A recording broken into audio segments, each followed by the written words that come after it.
I'm going to be testing out a bunch of random household items to see which ones actually make good leather stamps. Some of these might surprise you. I'm going to rate each one based on how good the impression looks and whether it could actually be used in a real leather project. So let's get started. First up is a Lego brick. I'll start with the top side.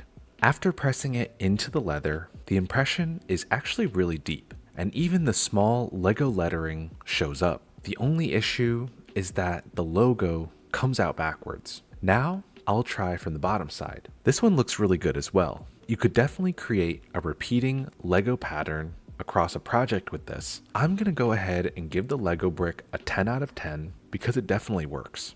Next is the golf ball. I thought it would leave a nice dimple pattern on the leather. As I press down on it, the ball itself compresses, which is interesting to see. The leather also gets these strange discolorations, and the dimples are only slightly visible. This is not nearly as cool as I thought it would be, so I'm giving the golf ball a 1 out of 10. I do not think this would work in any real scenario.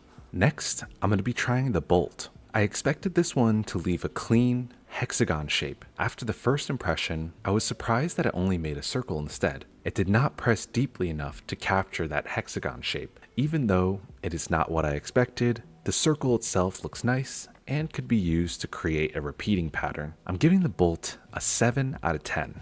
Next up is a nickel. I imagine this would be the same for any coin, but this was the first one I found. I was curious to see how much detail the leather would pick up. The first impression, it looks okay, but the details are shallow and not very clear. I tried again with more pressure, but the results were not much better. Maybe with a heavier press, this could work, but with the 1-ton press that I have, I'm going to give the nickel a 1 out of 10. It's not very practical.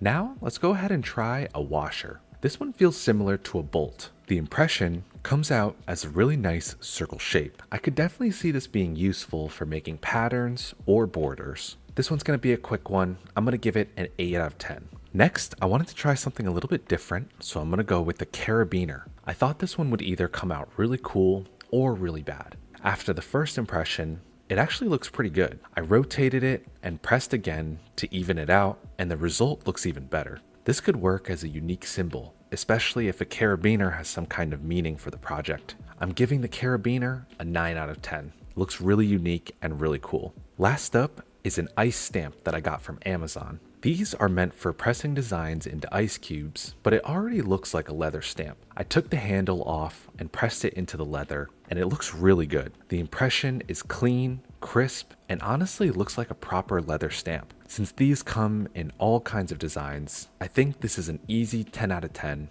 and I would actually use this on a real project. Alrighty, so those are all the items I have for you today. My top 3 favorites from this test were the Lego brick, the carabiner, and the ice stamp. Comment down below which household item you thought worked the best. Also, let me know if you have any ideas for other household items that I should test out for leather stamping. Make sure to subscribe for more leatherworking experiments and leatherworking content. As always, thank you so much for watching, and I'll see you in the next one.